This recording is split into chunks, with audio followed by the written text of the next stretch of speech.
mean, You the covered problem some of it. you could still go deeper into every single one. Oh yeah, but like you said previously, we need to reach a point where we got to have questions to be able to build upon. Yep, yep. Did you get to draw it all, Tyler?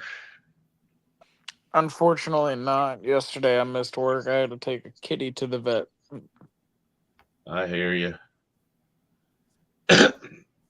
Well, the funny part is the first button on there is the materials, which we've already explored that. And to be quite honest with you, I know that it's a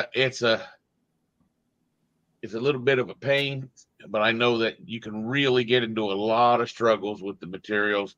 The idea was they gave you lots of different materials so it could render more correctly. Um,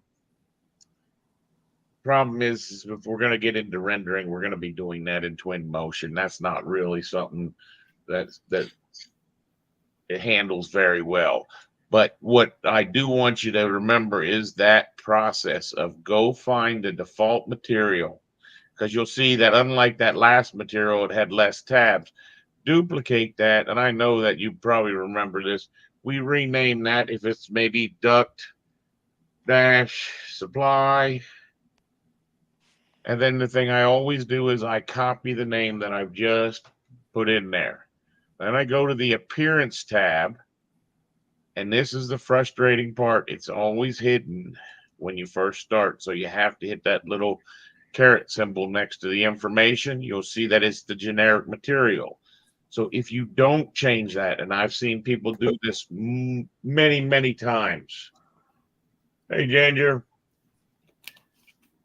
if you don't change this material, what happens is when you copy and paste it into another file or when you go back into your project, you're like, why won't that material be read? Well, because there's already a generic material in the project. So therefore, it won't carry that color in.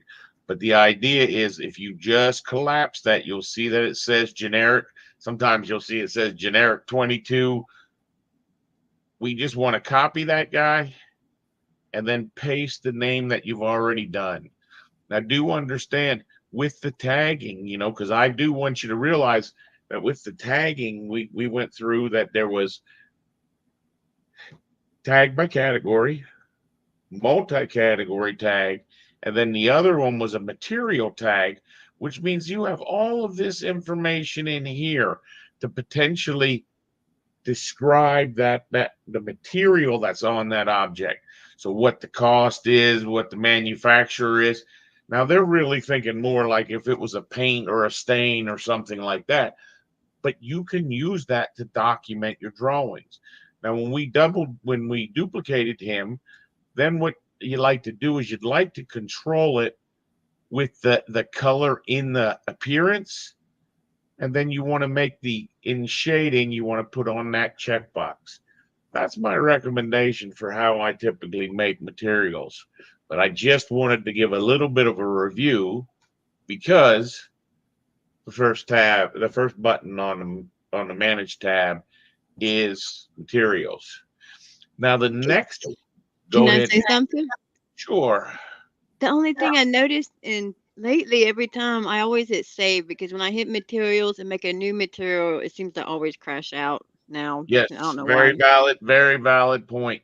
If this second dialogue, if you hit this one of these ones down here, open up an asset manager dialogue or something like that, that will cause it to crash if that's stretched across two windows. They've always had problems with the materials, and she's very valid at that. What you've got to understand is most people would typically not need to mess with the materials. They don't think that the materials are that worthwhile because we've already said that the renders aren't worthwhile. But here's what you got to keep in mind. Because of we're making these materials with an intelligent name and an intelligent, what did they call that? The information name is intelligent. What happens is when we go into twin motion, then we have that information name on the object so that we can swap out with realistic materials or graphic materials or whatever we want. But Misty brings up a very valid point. you should always do a save before you go into the material manager. They've never really worked that out. So I didn't want to go straight after Autodesk, but shame on you guys. So that's the materials. Anything else anyone wanted to hit on materials? I want to try to rip through these because we do got a couple challenging ones. Phases and design options, right? Those are going to be the two most challenging ones. Actually, is design options. Where is design options? Anyone out there? You know? Down at the Right here bottom, it is. like Right, that's right here. I'm sorry. I saw it, noticed it right after. We got design options and phases. And we're going to just briefly touch into those. Really need to have a good description of those when you are going to do a job that has multiple phases or multiple design options. And typically this is done more in the design part of it, where you're saying we could do this whole auditorium like this, or we could do this auditorium like that, and they haven't really made up their mind. But I don't want to jump forward too far to the design option. I just want to let you know those are our two long discussions that might go a little bit awry. But the next one that we get to is the object style. Okay. Now, here's the funny thing. This looks, I'm going to have to pull it on my screen. This looks really familiar to when we go VV or visibility graphics. Okay. It has all of the objects, but this allows us to affect their lines. Where this one here, this is what they automatically come in. So that VV is if you want to override it. But if you wanted to make your whole project, all the lighting fixtures, be 8 in weight or come in as a certain color, which generally is not recommended. But I will tell you what is beneficial that most people don't realize is the fact that there's a material slot out here. So if we've made a material, what we could do is we could say any duct. Let's see, duct. Any duct that comes in would come in with that material on it. Now, that's not typically going to be how it's done, and we're going to check this to see if this really works with ducts. We could go to the wall and hit it the same way. I want to put that same material on there. Duct supply. So now what happens is if we had a wall in this project, and we have a duct in this project, and we go to that in 3D view. Now, the reason that this looks a little bit weird is because I used the template. That's why you'll see I can't pick the wall. Okay? That's because of the discipline. And I'm generally working in coordination so that it's all the stuff is on. But you'll notice that both of those things are orange. Now, that only happens, that's that duct supply color. That only happens because this wall in its material for the structure, it was by category. That's what we're changing with object styles. Okay, so if this was another kind of wall where it actually had the individual different materials, then we would see only the things that are generic. And that's sort of ironic. That would not been what I would have expected. Oh, you know why that is too? It's also because of the mechanical template file. See, I was thinking that this would be, because remember when we started from a mechanical or from an architectural template, I told you it's next to impossible to draw pipes, ducts, cable trays, because they don't have the fittings all loaded in there and they don't have the system style set up so that they don't have to have those extra families so that they could thin those out. Well, the same thing happens when I open a mechanical file is I don't have the same architecture. I don't have as many architectural walls. You'd probably find if I came in here and I tried to do a sweep on this, a wall sweep, you probably find that it doesn't have any real profiles available. You would find the profiles. You see the only profile there's in this mechanical template. So once again, that makes it hard for the mechanical and the plumbing and the electrical people to understand there's a lot of powerful things we can do with profiles. Okay. I don't want to deviate too far off the path. What I'm trying to show you though is that second tab where he's so bent, that second button, this object styles. This is generally how I'll set up the beginning of a project. Okay. So one of the first things I got to do when I get the files from someone else is to try to get so that all of my electrical might be shades of yellow and all of my fire protection might be shades of red. You can see how you can benefit yourself if you know what those objects are. So long story short, materials aren't just for rendering. And to be honest with you, the strongest thing about materials, the thing that absolutely blew us all away, was this ability to put this hatch pattern on a material. And we're going to get into that in our last couple classes this week, because that's really how you want to try to model. The last thing you want to do is, if you have a grill of some kind or something that's a perforated piece of metal, if you model that out with all those little penetrations, it will drag your file down. And you don't want to do that when you can get the same effect by this surface pattern, which if we look underneath materials, that's right here. This surface pattern and this background pattern is a second ability. You'll use that, but not very often. And then we have a cut pattern for when the object's actually getting cut, what it does. So we would hope that if we turned on our section box, which of course is going to be invisible because I started from that mechanical template. I never did understand why exactly they set the mechanical people up so terribly with all of that stuff turned off. Really frustrating.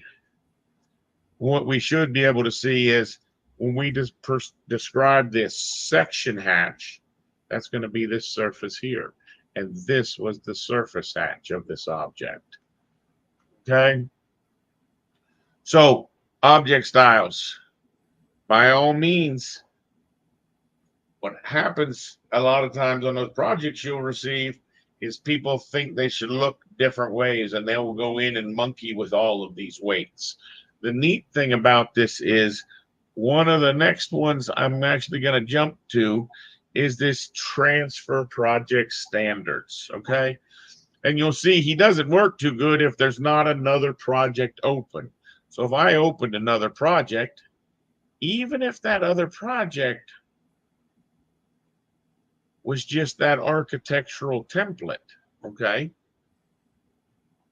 So in other words, I basically opened something that didn't have anything in it. What I can now do is I can transfer these project standards.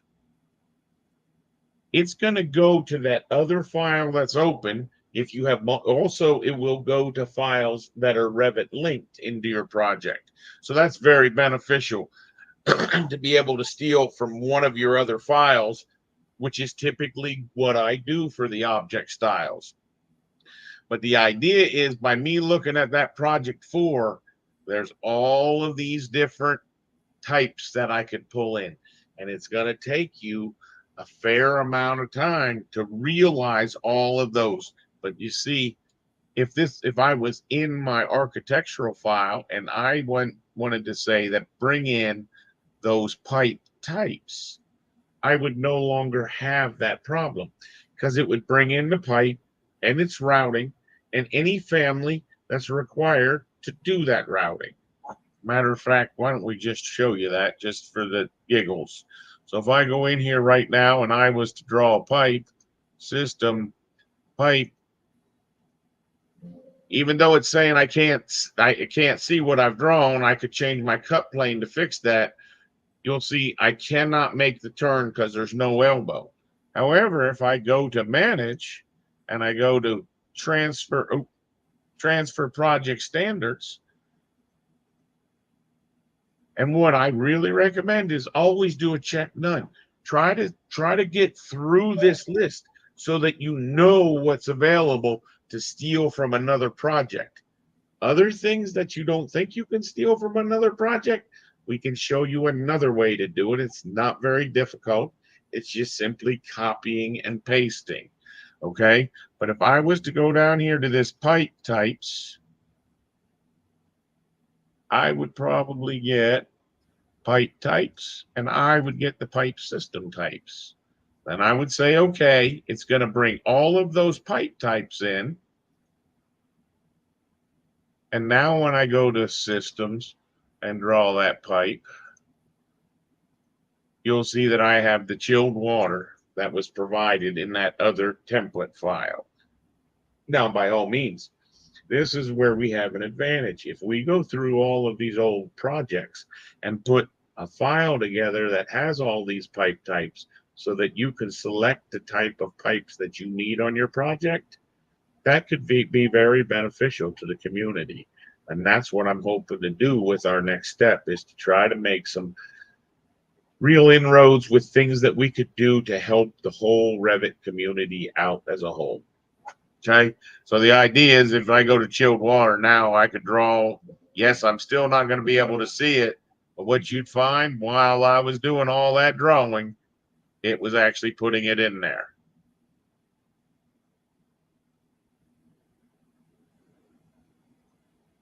As opposed to this guy, which if I come in here and I say draw a piece of pipe, you're going to see it probably says can't do it. Can't do it.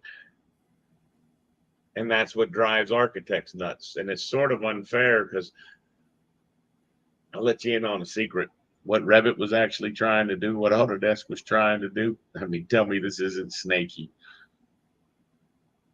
They sold Revit architecture. They sold Revit mechanical. What was the other ones, Misty? Eric, do you remember? Do you remember they? And I think they sold Revit electrical. They had a civil, and they had a civil. So the idea was they were actually sort of trying to hide this functionality from the other disciplines in the early goings. And when they rolled it all into one, they never went back and fixed it, because that's sort of like the theme at Autodesk with the support of Revit, is they don't really go back and fix what's broken. So that was a lot of blah blah over object styles on a little bit of a deviation. Any questions? The snaps, people coming from CAD can't live without this. Tyler, Ginger, you're not tainted with that. But the idea is with CAD, everything was about snapping to endpoints, snapping to midpoints, and snapping to centers. So they live with those centers, they live with those snaps, and they really needed them. Now, I will tell you, it's nice to know these shortcut keys: snap endpoint. I know I use the snap center when I want to sometimes snap to the center of a circle or the tangent. But I will tell you, the most important one is this one right here. That second digit that you bless you. You can sort of see it, is that 6-inch right there. If you have an architectural job that's being done with brick, this should be changed to 8-inch, or I'm sorry, 4-inch. And the reason being, what this does is, you see how it, for the first one says 4 foot, the next one says 4-inch, then 1-inch, then 1/4 inch. Now what that does is, when I'm drawing, right, you'll see that right now I'm going from 11'8" to 11'4" to 11 foot to 10'8" to 10'4" to 10 foot. What that's doing is that's keeping the building coarse if you're building out of masonry units. So the only thing I would want anyone to understand is, if you ever get on a masonry job, well, that means they're building the building out of CMU or the face out of brick. You always want to go to your snaps on the manage tab and set this second level to be a coursing step instead of the 6-inch. Now, what happens is if I'm drawing that same wall and I'm zoomed out, now you're going to see I'm still at my 4-inch increment. I zoom a little bit more out, still there. Now all of a sudden it's going to probably every 2 feet or every 1 foot, whatever it was set for. And the same thing is true when we go in close. You'll see now it's probably snapping at every 1 inch. And if I go in more, now it's going to snap at every 1/4 inch. That is probably the most important concept that you can grasp out of Revit. It so much matters where you're zoomed when you're drawing that stuff. The other thing that really matters is when we're drawing that wall. You'll notice that when I get to a certain spot, you see how it starts to pull that associativity off, and it's actually making this wall an even dimension away from the other.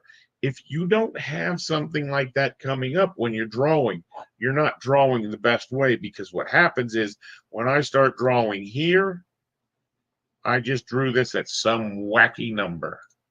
Let's see. So that means that when I come in here and I dimension from this to this, it was at a 7/16.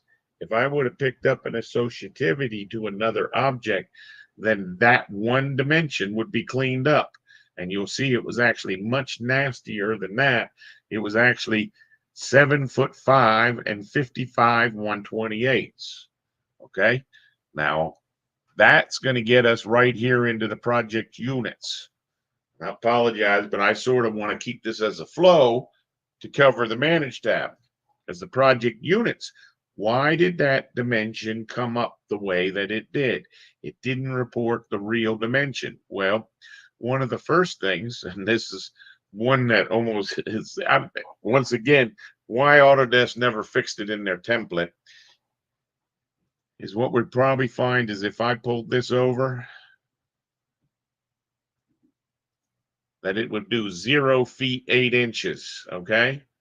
That 0 feet 8 inches, most people would just call that 8 inches. Okay. So what you would do is you would go to the project units and you would find underneath the length that right here, there's a checkbox for suppress the 0 feet. Right here is the rounding number. So if I had that rounding number not rounding off, you would see that a second ago when that was that weird number. Let's see. How about if I just do a 0.3? There's a weird number. Okay. And there's different schools of thought as to whether or not you should show that rounding like that. Now, if your dimension doesn't do it exactly that way, what's happening more than likely is inside your dimension style, because I need to drill into you that there are so many different ways to make these effects on your model. In the dimension style, we have the ability to not use the project settings. What do you think the project setting is? It's that unit that we just went into. So if we don't do that and we say, nah, let's round all these dimensions to a 1/4 inch, you would be back into that boat where this was the actual number. And you'll actually see, you see how it reads 3 foot 0 1/4? But then when I click in it, it's actually another number.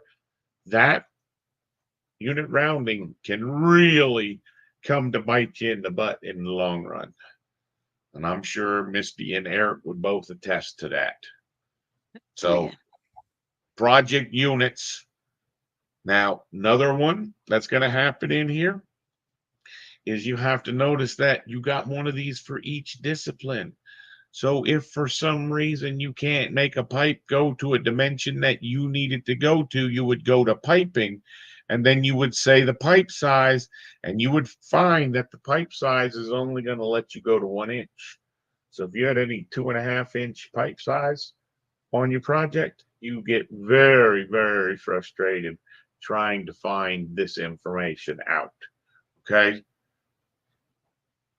Am I wrong, Eric? Misty, you ever struggle with that? And the same thing's going to be true of the slopes underneath this project units, and the one we'll then get to, which is additional settings. You need to realize that you can change depending on the category that it's in. And there's your HVAC. So if you wanted to go to duct size, you would find that duct as well can only go to an even inch. Questions? Did you get your computer yet, Mr. Tyler? As a matter of fact, I just now did. Well, good. While you're setting up, what's up with you, Ginger? Are you did you get your license working?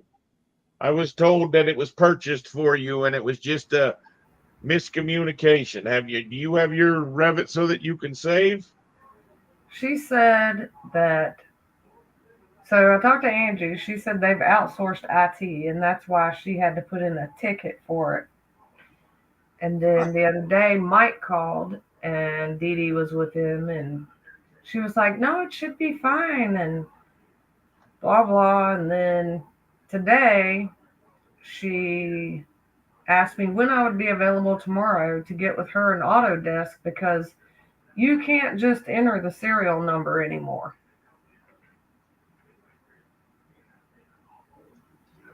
Oh, So maybe tomorrow. so the answer is no. You haven't resolved that. Nope. Okay. But I So, guess yeah. I can save because I've saved that diffuser. Yeah, if you were able to save the diffuser, and that was probably what Tyler helped you with. And you're probably all at the point of getting close to the end of the 30 days, which then Yeah. puts you in a position. What do you guys want to do next? I mean, you have the advantage of actually getting a license delivered to you. Tyler, what do you want to do? Do you want to wait till your job slows down? I think want is a different term that I would like to use, but I think that's kind of my only option, honestly. Okay.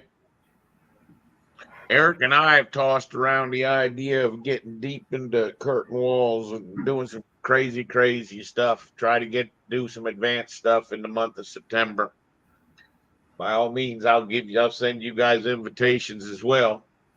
But I will tell you, you gotta draw some simple stuff. I know that one of the biggest frustrations is that your other. Let's see, Tyler doubled. Yep. You're trying to be like me. All right. Well, let's try to finish up on the manage. Project information is sort of neat because you can actually put more information in here, right? Misty, Eric, right? You wouldn't have any problem putting more slots in here.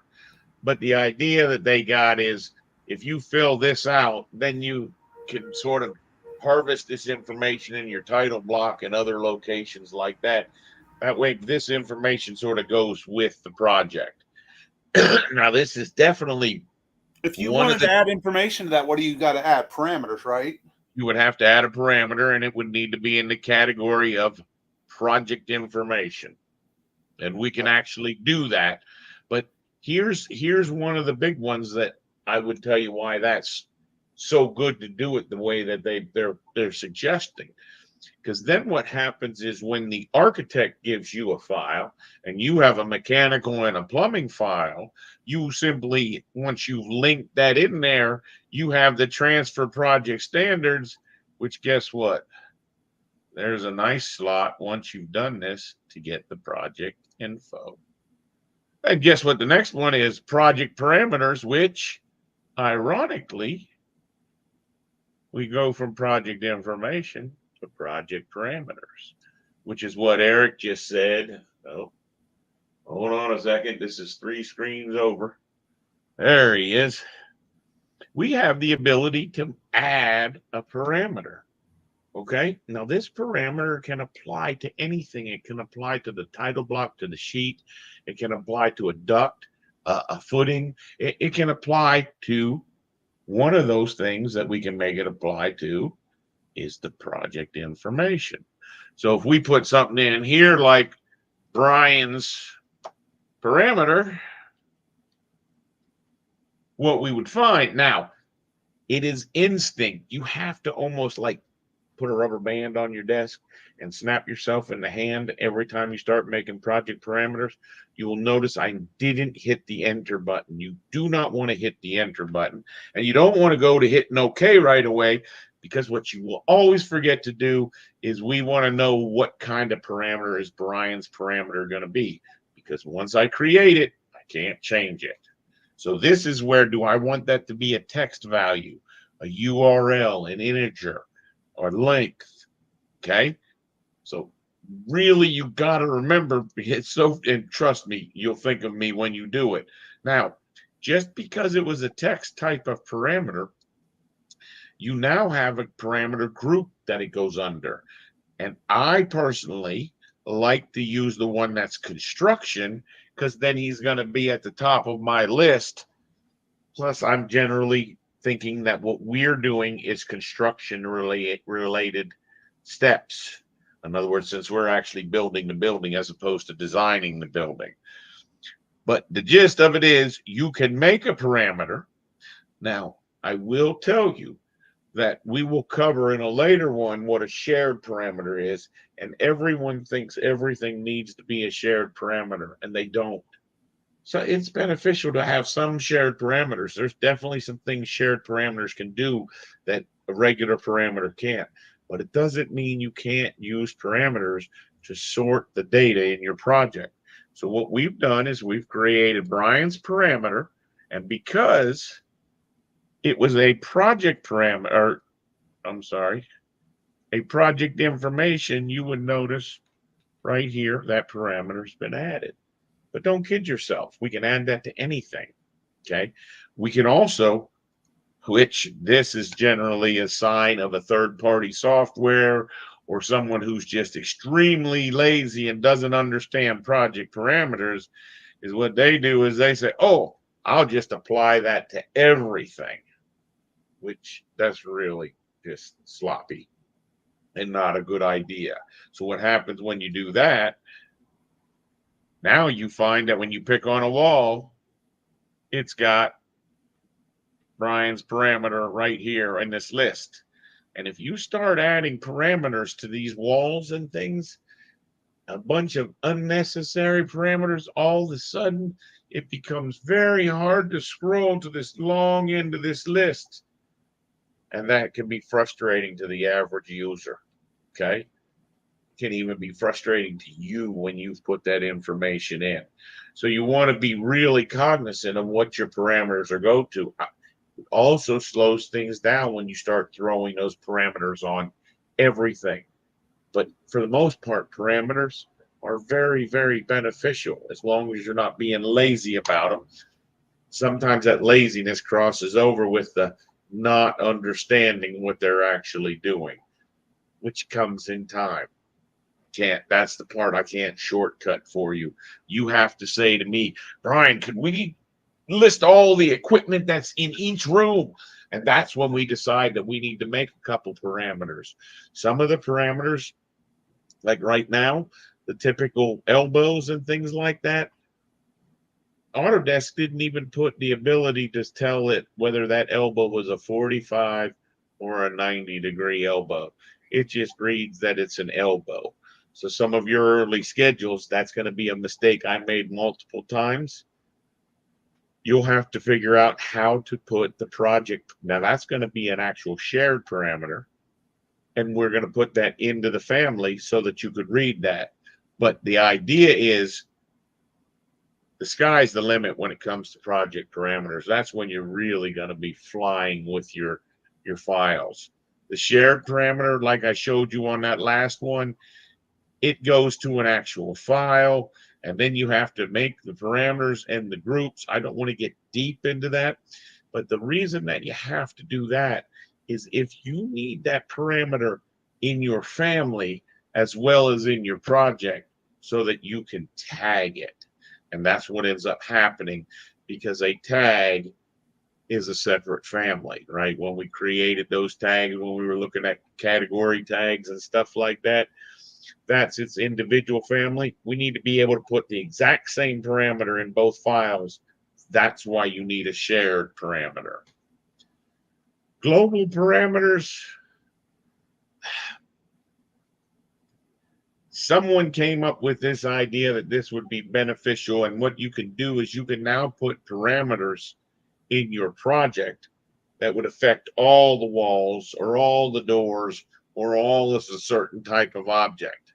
I've never seen it executed to any real value. Eric, Misty, in your years of experience, you ever see anyone going to get global parameters to do anything that was worth a damn? I have not. I don't think I've ever even used them.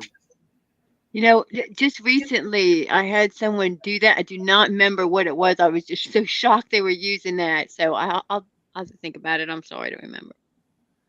Like, one of the things you could do is you could put this global parameter being the size of your brick. Maybe don't know if you're going to use an engineered brick or a standard brick. And what happens is it can affect all the wall styles that have that brick parameter in there. But I have never seen it really used to any real meaning. Transfer project standards, we just went into that one there. Okay, that was the one where you can borrow and steal stuff from another project. Maybe you got a project or 2,000 from Brian, and that could really make your life easy if you can go find an actual object. But what you would find is only 10% of the time do I really use the transfer project standards. Usually what I'm going to do is I'm going to simply take this wall and I'm going to copy it to the clipboard, and then I'm going to go to my mechanical, and then I'm going to paste it in.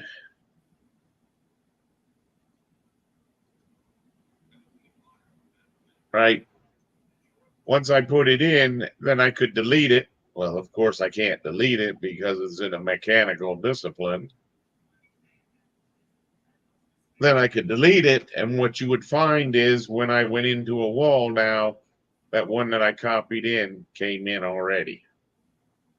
Okay, now if that thing is already there in the project, it's going to adopt all the information from the project. So that's one of those times where if those walls are changing between the two Revit files, then you would be better by transferring project standards.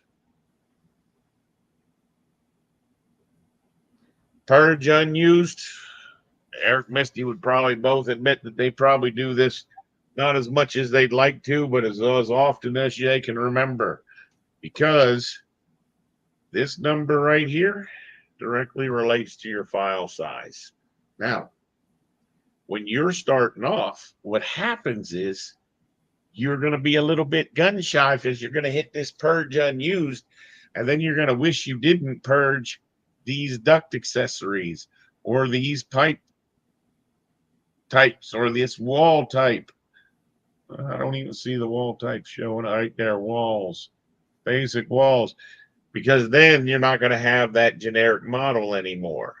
However, depending on who made the template file, some of these template files can be 100 megabyte. And I will tell you that your goal is to have a file that's probably somewhere around 50 megabytes. 80 megabytes starts to get slow. And after you start crossing into 100, it's really bad. Now, the electrical file on this project is 1.6 gig. So can you make really big files? Sure.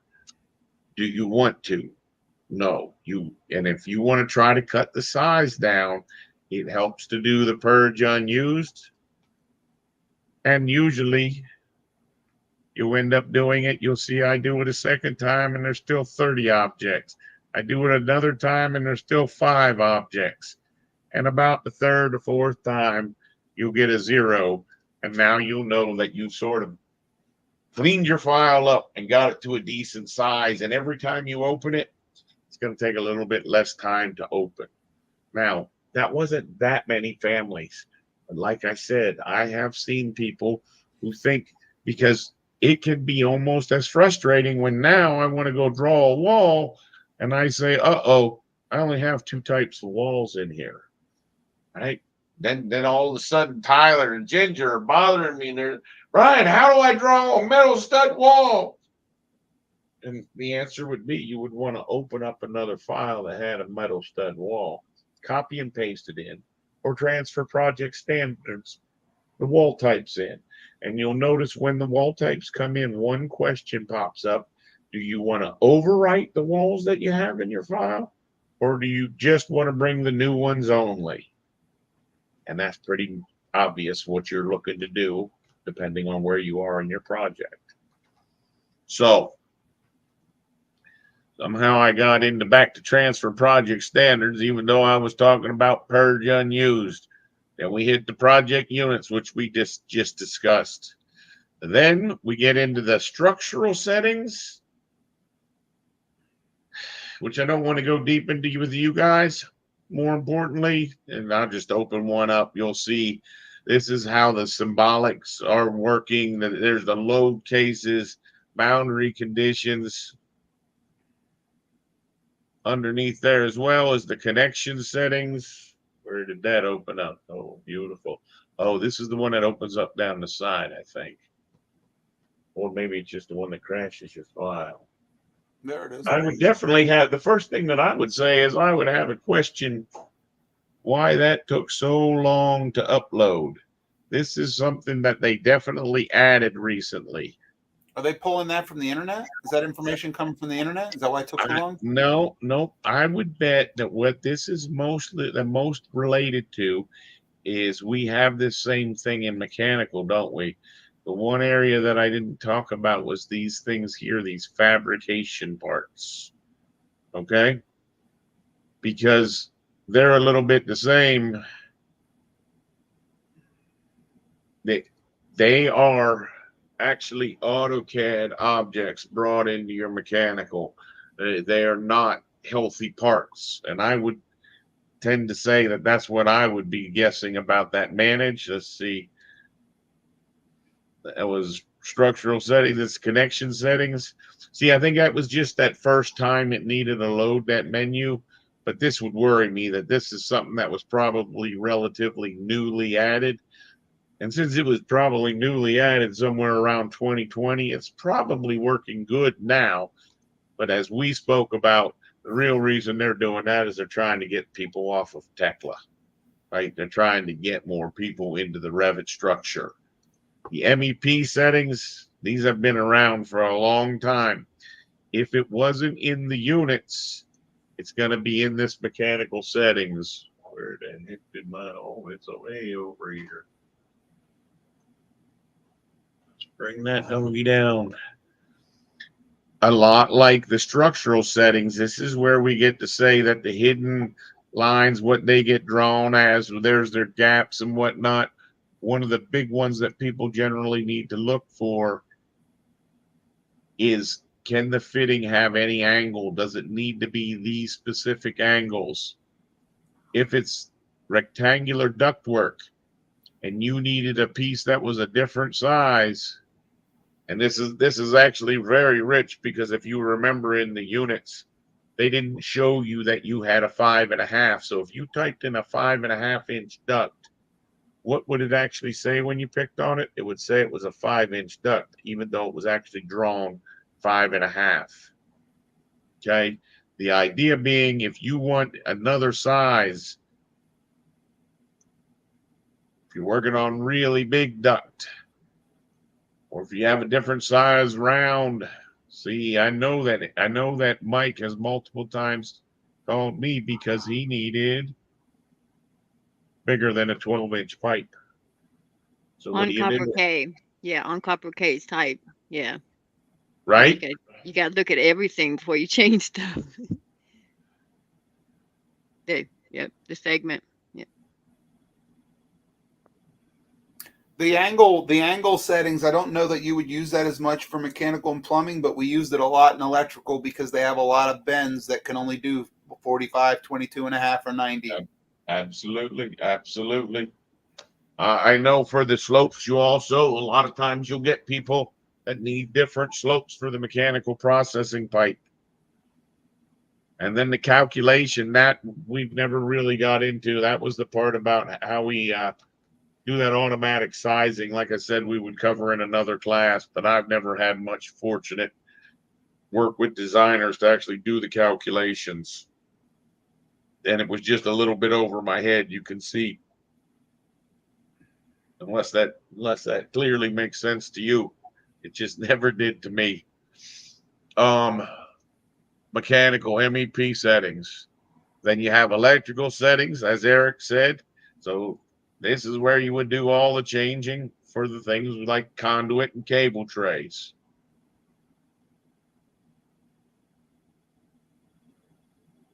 Fabrication settings was those fabrication parts that I just told you about. I recommend away from. This is outside my scope. These ones here I never really figured out or did anything with. And this is the one I've always wanted to learn about, the P&ID settings and how to do P&ID drawings. But I think if I was going to be doing P&ID drawings, I'd probably want to use the newer software because I think that just came out around 2020. So long story short, MEP settings, you got to dig into those a little bit, and you will eventually hit a point where if you start drawing, you're going to be like, why can't I do this? And that's where it's at. The panel schedule templates, because of the lack of the electrical that I'm doing, I'm not really going to focus on those guys. Eric, do you have any real valid input to did you ever use the panels? I think we only used that on the Honeywell job. Yes. Yeah, but I've actually done panels. I've done some panel stuff. It's a little convoluted. You really have to be cognizant of your panels. Those are basically the panel schedules, correct? Correct. You just have to be real cognizant of your panels and your conduit because it's pulling it. It's going to pull the information from that stuff. Yep. Yep. Yep. Additional settings. This is where we can bring in extra patterns. There's material assets. Oh, I hope I don't crash like Misty warned me.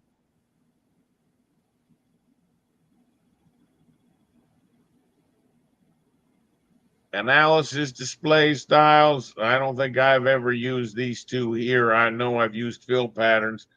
We know we talked about line styles a little bit. That's all the different line patterns that are going to be available. Well, this is line styles of lines in the project. And you see how that list is only that long? The average project you get from someone else is going to have boatloads of these in, and you just don't need them.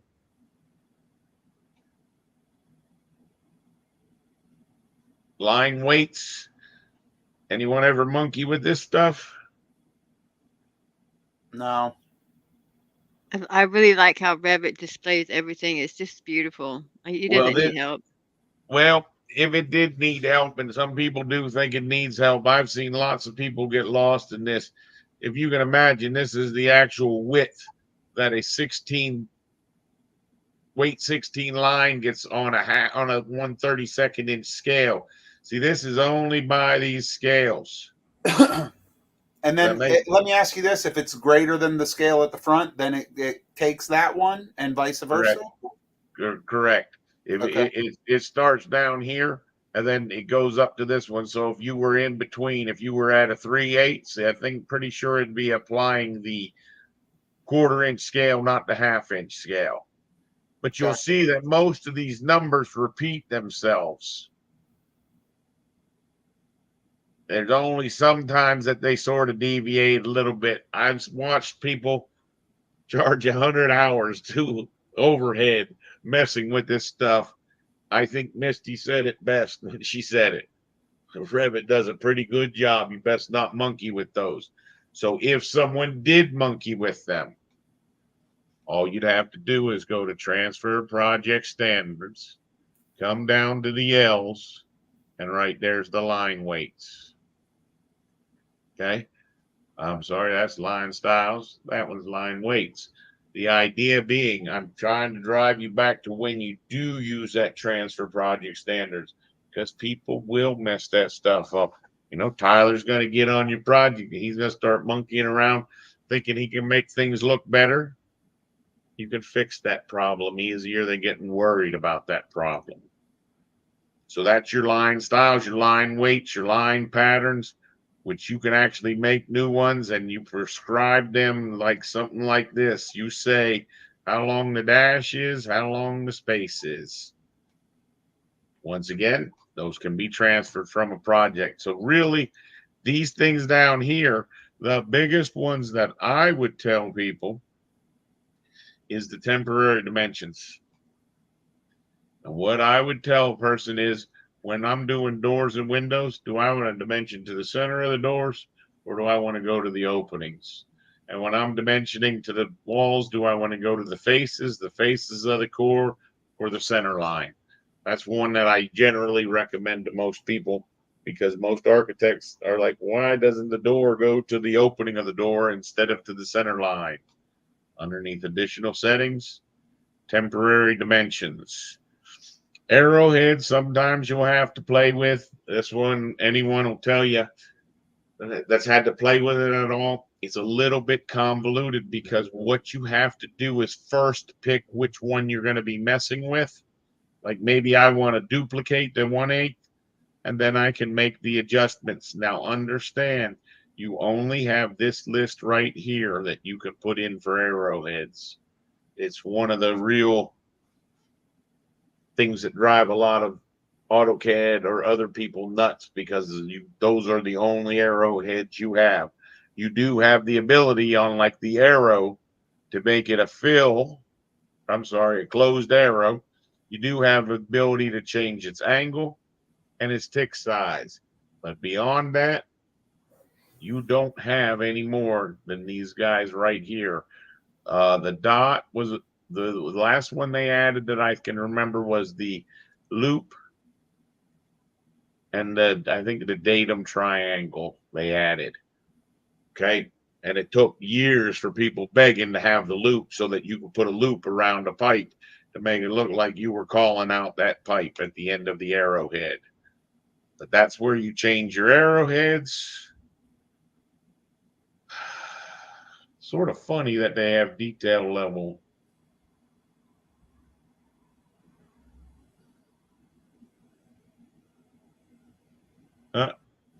So that's telling you, actually, I didn't even know that. That's telling you that these guys here, when you open up a fine mode, or when you open up any of these sides, they're going to be in fine mode. These are going to be in medium. I'm going to show you a little trick. I can take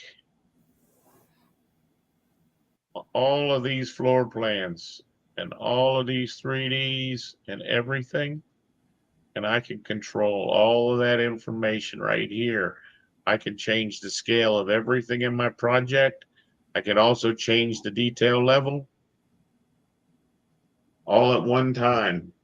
So you're saying, because a lot of time I have a detail, I mean a section, and the pipe, the line weight comes on, and it just gets all crumbled together still. Even, Revit normally is awesome all the time with printing, but it seems to crumble. So can you grab all the piping real quick in that view and then just make it print less weight, you mean?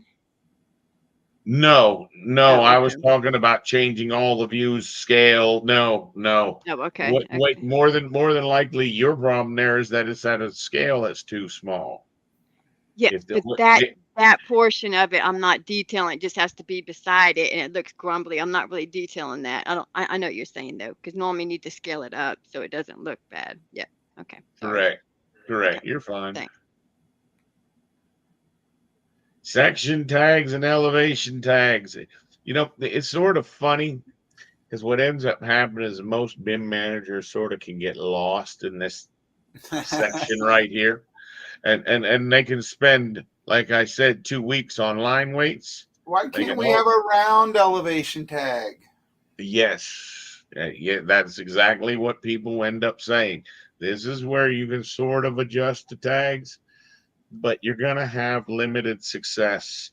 And my recommendation is, you can make adjustments. You shouldn't be afraid. It is confusing though, because this is what's going to be for this elevation tag, but this is the actual family that does the work. See that elevation mark body square detail number? What I'd have to do if I really want to work on him is I have to go down to families, down to annotations, find that elevation tag, mark body square, and I need to edit it. And you'll see this is a family, an annotation family, which frustratingly enough, they turn stuff off like the reference planes. This is how that thing is created. Now, when you push it into the project, because it's a two-step, because what happens is underneath that elevation tag, this would be where you would be getting the new tag that you would be naming. Okay. And just because of that two-step, that's where I think everyone gets confused. And like I said, you can waste oodles of time. Now, if you want, you can become an expert of that, and you could probably help a lot of different firms if there was a job that was out there like that to help a lot of different firms. Instead, what ends up happening is BIM managers throw a lot of time away, like I said, on this guy. The section tag is exactly the same, right? Except it has even an extra step. There's the head of a section and the tail of the section. Okay.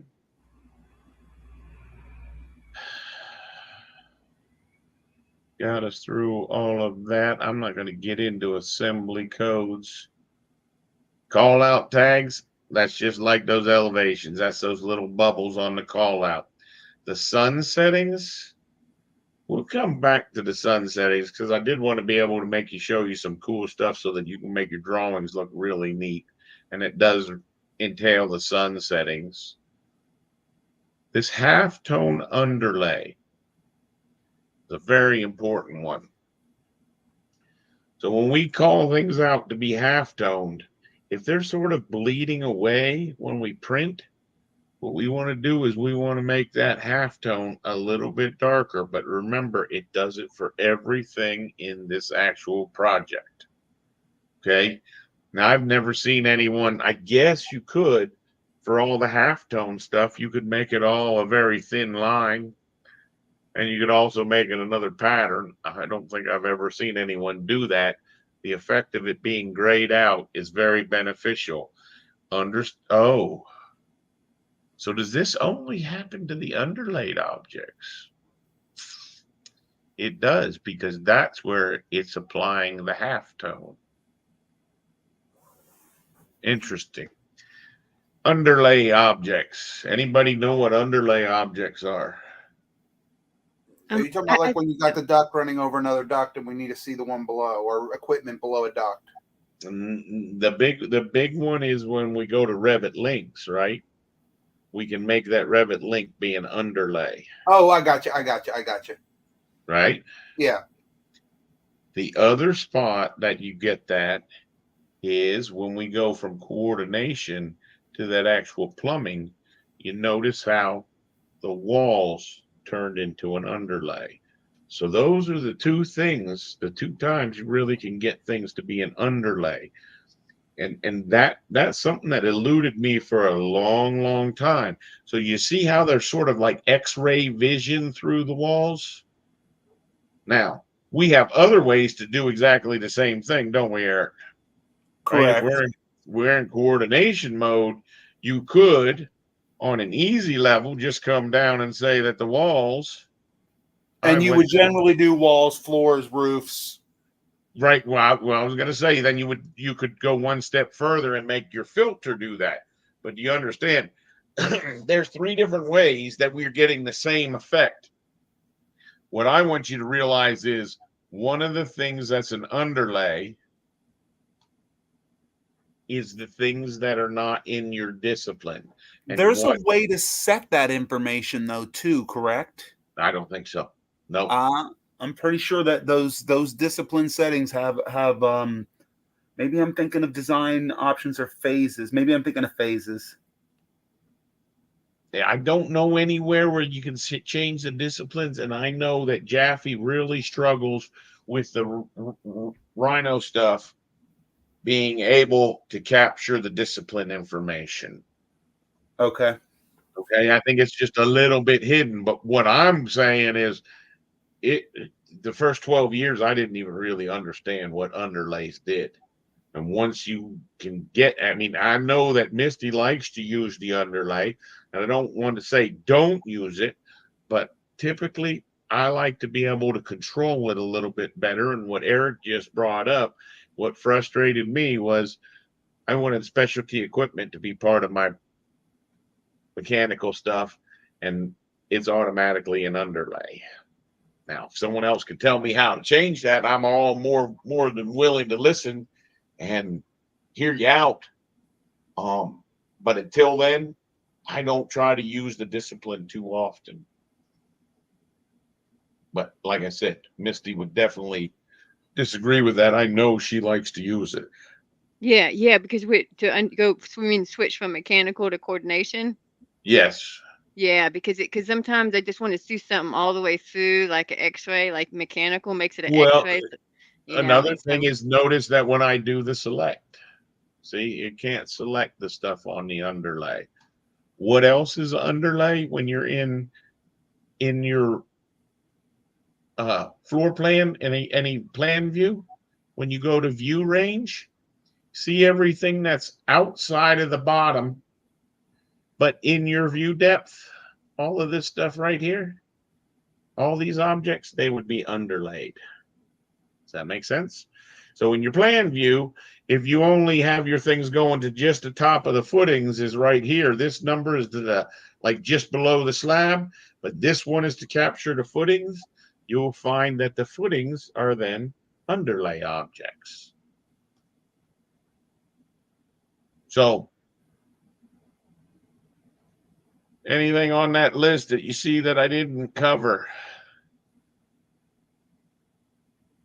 No, I Revision think clouds. sheet issues and revisions. That's I've pretty never used ironic. that one. I haven't used that one. I always use Yeah, the you other. have. Yeah, you have.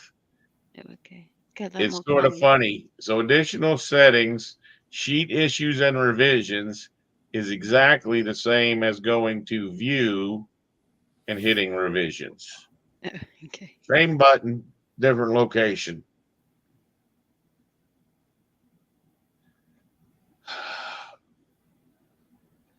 I don't really want to get into the locations, this location data. This here is where you can actually put in your address so that you can get more realistic lighting when you're starting to do that stuff. You can check for green build and stuff like that. I don't think I've seen too many people actually use it. You guys know anybody who uses that?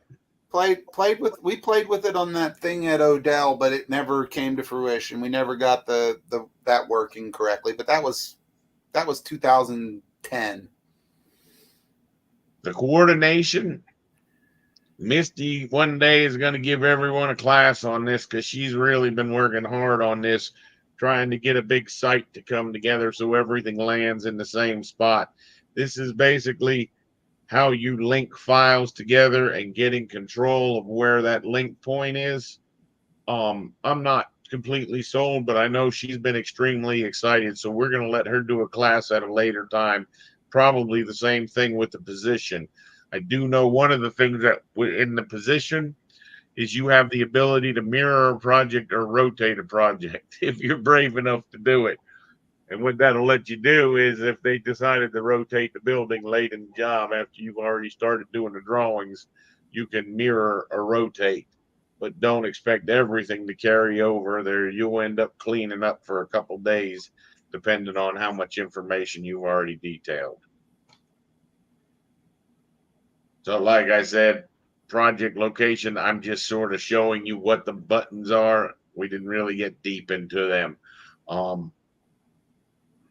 Generally, that's just going to be at the time of setting up the project. Once the project's been set up, So it's not like everyone's going to have to do it. And when you're picking up BIM coordination and you're getting the files from the architects, you do need to get control of where the files are all going to be. And it can be disastrous. Design options. The idea of design options, as I said, is if you have this room right here, let's see, create similar. And maybe you're going to lay the furniture out in this room. Do I have any furniture? Probably not. I have a desk. That's going to be a stupid one. I'm not even going to waste my time with it. The idea of the design option is if you want to maybe see this house with dormers and without dormers, or if you want to see it with that entry canopy or a different entry canopy, what you start doing is first you make an option set. Okay, so this might be the more expensive route, or the canopy, or what you're describing, maybe the dining hall, right? I think you can, yes, yep, you just rename, no, which one? Yeah, right here, rename. So the idea is then people name those, and once you do that, then you can start adding underneath this guy, you can add a couple options. So you might have, this might say rename canopy.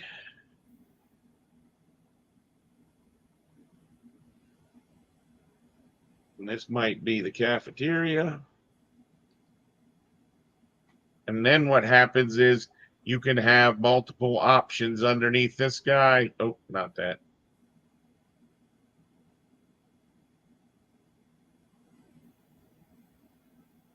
Like that. So I could have 3 different options for my cafeteria and 4 different options for my canopy. And the idea is we can then make the views show which option we want to show. We can draw the objects on that option.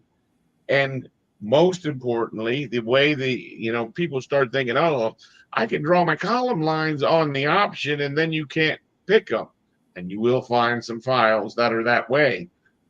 What this is really intended to be done is when you're done, if you've got confirmation from the client that they want to go with option 4, you simply make option 4 the primary, and then you accept the primary, and everything else, which is what that warning is, goes away. That's what design options are intended for. But trust me, you will run into people that use design options for a lot of different things. So typically, one of the first things I do when I'm going to do MEP coordination on a project is I make sure that whatever design options they've got down here, all the primaries are accepted. Because otherwise, you really can have a nightmare of a time, because what you're going to find is the things in the other option are there, but they're sort of like ghosts. Didn't really explain how they can't be purged, but they can still crush your file.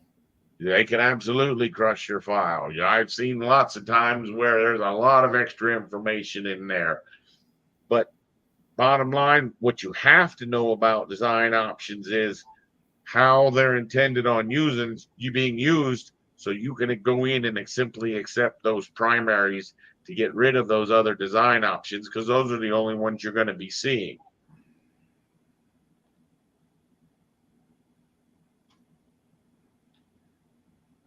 Similar to the design options, I want to go ahead and skip these other ones. Actually, you'll find that this pick to edit this is all related to design option, which I would be glad to do a session on just the design option. I know there's lots of people that would love to learn how to use it, and it's a little bit tricky to use, because if there's an object in the one design option that's not in the other, people have a hard time designing. Do they put it in their main model, or do they put it into the design option? So this is something I would be glad to go back and revisit. But for all intents and purposes, it's very little of what you're going to struggle with as long as you just know, go into the design options and accept the primaries, if there are any. And I'll be honest, I think probably less than 20%, probably closer to 10% of Revit users actually understand what design options are and how to use them, which gets us to the other one that there's a little bit more, but not much, which is phases. Oh, let me go get it on this other screen. This is very, very powerful if you're doing a renovation to an existing building. Drawing all the objects on existing, and then, in other words, everything that is there, building that existing model on the existing phase, and then having new construction, because it allows you to do your demolition plans. Makes a pretty neat demolition plans showing you where you're cutting in the walls to cut new windows in, showing you what walls you're removing. It does a great job. And the way it's done is whatever phases we got here. See, I'm going to go ahead and I'm going to add a new one after this, and I'm going to call this Brian, just so that you can understand how this carries out.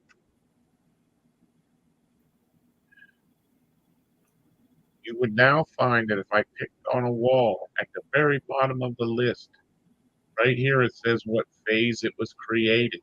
Well, the reason it says what phase it's created is it tells me that this phase of this view is new construction. So if I was in this view and I wanted to be working in the Brian phase, okay, I could simply duplicate this view and I could say for this view, anything that I draw is going to be drawn in Brian. So you would see now if I created a new wall,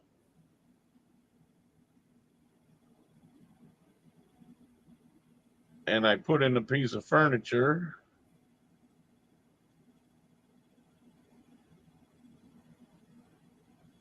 those were actually put in. If I select that object, you'll see that phase was created. It was a Brian. So if I went to the 3D view, you'll see that this view is in phase new construction. But in phase Brian, I added one wall and one desk. And you see how, once again, this is another spot where underlay was. So we said that the underlay was used for disciplines. The underlay was used for when things are outside of the cut range and the view range. And another spot that they're used is when they're in another phase, they become underlay. Now, what's really happening is this show all is what's controlling that. So let me show you that. So if we go to phases, you have these phase filters, and you'll notice that show all has all this stuff overridden, and these are the overrides that are being applied to make that happen. And somehow as well, they're applying an underlay to it as well. Now, what people seem to not realize is, see how this says show demo and new? These are specific to the file. I can name this Brian 1 if I want. Okay. So just because that looks like that standard, all of these other things, now I can say in Brian 1 type filter, I want new objects that are new in that view in the Brian phase to be not displayed, overridden, or by category. If it's overridden, it's being controlled by that tab right there. Okay. So by all means, what you want to do on this one when you're getting a new project from someone, just like the design options, we wanted to join those together. My recommendation is you more than likely are going to be taking any additional phases so that you only have existing and then the new construction. So this one here, what I would do is I would pick this guy, that one, and I would combine that with the previous. That would then take any objects drawn on that phase. You'll now find that this wall, which of course is an underlay, so I can't pick it. Let's see why. Maybe better than that. Maybe something else is going on. Oh, because of the discipline.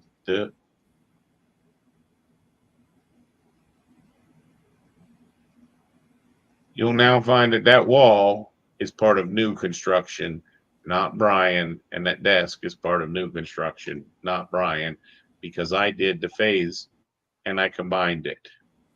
Okay? So, design option and phases. I definitely think that having a jam session dedicated to those things, what does work, what doesn't work, the frustrations that you're dealing with, you really have to be working on a project that is either not a green site project, you know, where they're building everything new, but an actual, here's an existing building. And I do think there's a great value for that because, quite frankly, I don't know any way that AutoCAD handles that kind of demo work. Questions, points of interest, anything?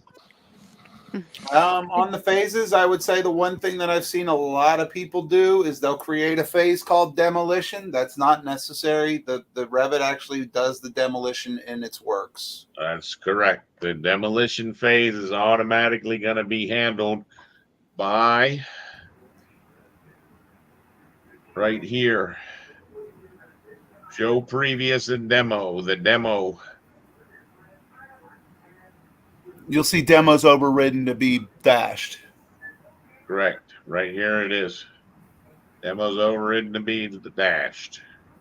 So And it's given just how the you set the phased view, not the phase itself, but the phase control. Like I said, I think that we should definitely have a breakout session on each one of those. What I don't want to do is I don't want to hold Ginger and Tyler to getting too deep into stuff when what they really need to do is get some clicks into actually drawing something. Yeah, I'd be interested in those side classes at a later date. All right. Agreed. Under manage. Ironically, I don't think I've ever used that one there, that manage links. If I was going to do that, it would, to me, manage links would look more like this. I'd come down here and I'd say manage links. Okay. 2 spots to find the same button. I've just over all these years, this is where I go for that. Brian, just to show them, this is what I generally do for that manage links. I'll right click on that and I'll add it to my top because that is one I would utilize more often. Right. I'm not used to scrolling down to the bottom. What Eric's talking about there is if there's any button that you like a lot, like you'll notice this purge unused, all you do is you just add this to the quick access bar. Since you're going to talk about that, we might get into one that some people don't even know, which I'm going to tread lightly here. Some people hate it.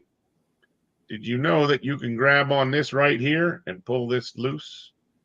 Keep that there at all times. So like if you were really saying, you know, I got a lot of duct to draw, I can actually grab my duct tools and put them anywhere on that view. And now even though I pick on this and it goes to the modify, I still can go right back to the duct command and start drawing duct. Eric, Misty, did you know that one? I think I was familiar with that, but I've never utilized that. I like most of the stuff where it is. I don't like having to go look for it because if you pull it out there, it pulls it out of the top one, doesn't it?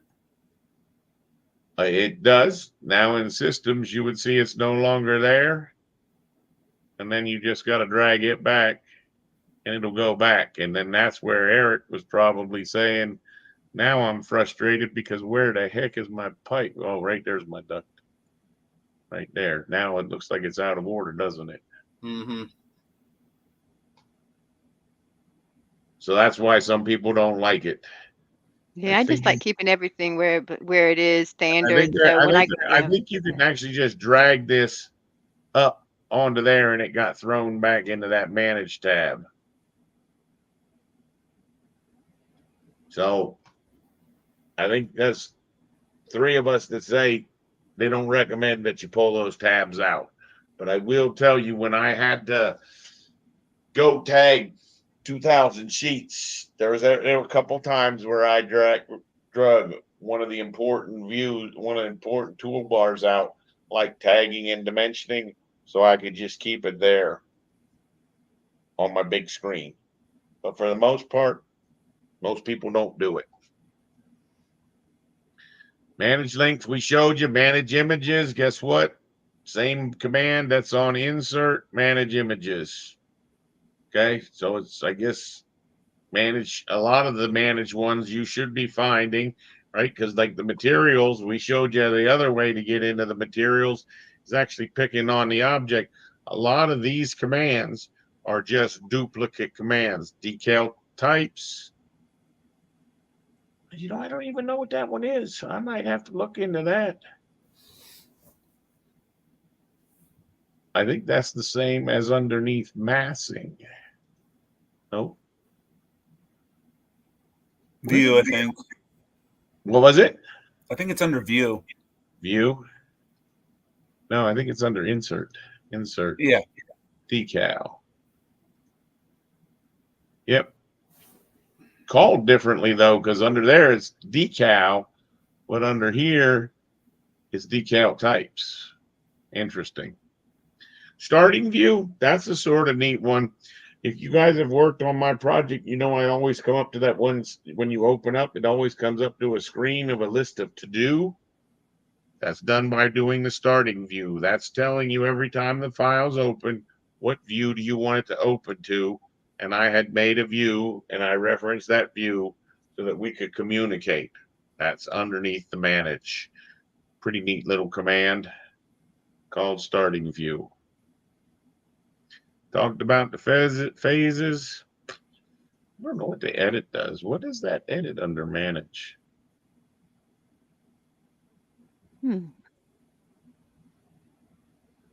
Filters. How is that?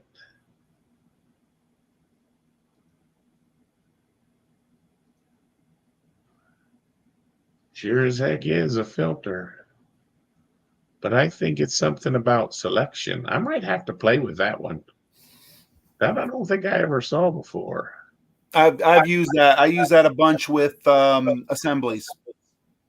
With assemblies in order to select the objects that go onto the assembly? Yep. Gotcha. That makes sense. The next group is this inquiry, which every object in Revit gets its own individual little number called an element ID. And that can be very beneficial when we run an interference check. It'll tell us that ID number so that we could come in there. And what you can do is you can actually say under manage, you could say ID of the selection. That's this number right here. If you have that number, Control C, like I said, when we ran our interference, it would give it to us. We could then say select by ID, take that number, put it in, and you would see it would actually select that object so that we could say, oh, we need to move this object over so it's not running into that piece of ductwork or wall or framing or whatever the heck it is. ID, element ID, and then the last one is the warnings. It's really a good idea to check. And what this is telling me is I don't have flow directions in. This is all about the fact that if we went to pipe styles and duct styles, piping systems, and what system was that? Hydronic supply. This is because this thing is saying calculations and it's running all calculations. I will tell you, one of the things that'll really slow down a mechanical file that's got a lot of pipe drawn into it is having these calculations being run, which typically when I'm doing BIM coordination, I'm doing none on the calculations to help speed up what's actually going on. You wouldn't find that out if you didn't hit the warnings. These warnings will tell you when you've got two pipes on the exact same spot because you accidentally copied one. It would tell you got duplicate objects. It would tell you that you got walls on top of walls if you got walls. It gives you a good list of problems in your file, and it's a good idea to solve those problems. If I was a BIM manager and you were working on a project for my company and I needed to sort of keep an eye on you, what I would be doing would be opening up your file and looking at the warnings in your project. There are a lot of people that believe that those warnings will cause you lots of problems. Some will, some won't. Yeah. And then I don't even know about the macro manager. I don't think I'm even going to get into the macro manager, the Dynamo, or the Dynamo player. Those I actually prefer to use Jaffe and use the McNeil products, Rhino and whatnot. But I will tell you, Jaffe has said the Dynamo is getting faster and faster and better because it's an open source way to actually write programs to do things like tag or sheet or do those kinds of things. Okay. So Tyler, this is where you're going to make big money. If you get good at these Dynamo, this is where people are really taking off. And that's where someone like me might just say, well, I'm just going to click my way through it, and it might take me a day and a half. And you might be able to write a program that can accomplish that in 30 seconds. Okay. The problem is it might take you 2 days to write the program, and then therefore I'm a half a day ahead of you. I haven't gotten deep into the Dynamo. I've played with it a little bit. Like I said, I went Rhino instead. I believe that's what these macros are as well. I'm pretty sure if you write macros, then real quickly you're going to then be doing add-ins. Gotcha. Does that make sense? I'm pretty sure the add-ins are a form of the macros. And understand that underneath add-ins, the only things that I've got loaded under there, which you guys can get, you come up to this little shopping cart. When you click on it, up pops a button, up pops a browser window of all these all these apps through the Autodesk App Store, which you might say, how can I tag and dimension? And you're going to find tools. Some are trial, some are pay, some are free. I will warn you, the more add-ins you add, Slower. the slower it's going to open every time you open up Revit. Yeah. And the add-ins, depending on how sophisticated that add-in writer is, some of those add-ins will just be added to the add-in tab, where some add-ins, like Deluxe, this one here is for Twin Motion, the Deluxe and the Twin Motion, which I'm going to want you guys to download those if we do go on further. And when I come back in September, if we start putting these projects into Deluxe and into Twin Motion, because that's really what I want to teach you next. So you're going to have something drawn and saved in order to do that. Yeah. That makes sense? And Mhm. Evolve Lab, that was an add-in. These are these three here are all Pi. They all came from Pi Revit, which Eric and I had to go over. If you do have Pi Revit, what we did was we did extensions. Correct. So you'll find those other check boxes are just these extensions right here. I just checked them on. So Misty, if you have Pi Revit, you could add those fellas. And by all means, I would be glad to do in the next class what you can do with the Pi Revit window, because this window here is more valuable than anything Autodesk has added in the last 5 years. So kudos to the fellows at McNeil. And I'll tell you, most hot Revit users have this software loaded because these tools are that doggone valuable. Questions? I got a question. When the hell are you guys going to start drawing? It's hard to find time right now. Understood. Ginger, It's same not that I thought. don't. It's not that I don't want to. Trust me. Same here a little bit, but I've been doing a little bit, and then I tried watching the video of the class I missed. I apologize. Well, that's a good thing. That's a good thing to go back and watch it. But I tell you, we got to get some clicks in. We got to get that software working. Eric, did you want to tell me this, Tyler? You don't think if you just change your username that it'll give you another 30-day trial? No, I've played with it a little bit a couple weeks ago. I'm gonna try it again this weekend, but I couldn't get it to Eric, trick itself. when does yours expire? I'm pulling it up right now. Give me 1 second. I think it's about 10 days at this point. Let's see if we can't save that for the end of next session and try to do it together, because Tyler, I want everyone to understand that it will work. I promise you it will work if you can repeat the process. And I have 7 days left. Why Yeah, I'm don't in the we same why boat. don't we do that on the next session? Thursday. Yep, on Thursday. All right. I'll be back home at that point, so that'll work out. I don't have all my monitors today. That's fine. That's fine. And I hate to sound like a broken record, you two, but see if you can get a little bit of draw time in. It's really a valuable resource to have the three of us available to answer some of your questions. yes, And it is.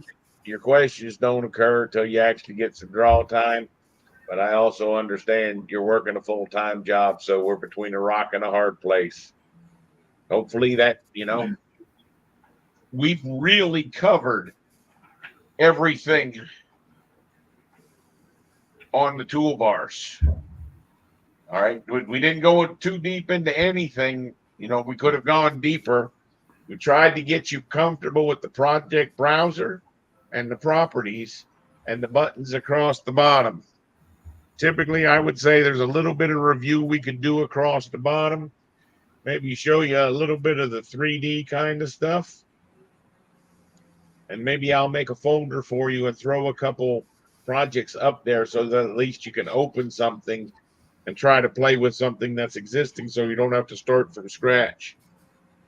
But I would like you to try to set up sheets, put the drawing on sheets, and play with it a little bit.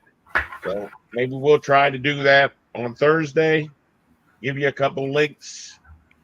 I just know it's so hard if you don't get the clicks in. It's just so hard. So see if you can't squeeze a little time in there tomorrow when you're thinking about me around this time. Try to sit down for 1 hour. Try to draw something. Okay. I know we covered a lot tonight, and that's just probably 90% of it's going to run out your ear.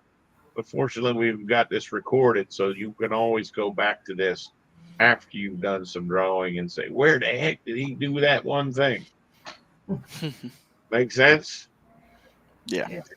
I appreciate you guys joining us. I apologize. I've been such a wet blanket this last week. It's been a rough one. Yeah, I think we're all exhausted. Yeah, I think that's the case. The dog days of summer, I think they call it. Hopefully that hurricane leaves you guys alone. Be safe. We'll talk on Thursday night. We'll try to cover, like I said, this little section down here. There's a couple more things on this bottom bar that I want to go over. Right. And then we pretty much rounded up what would be considered an entry-level course. So kudos to you.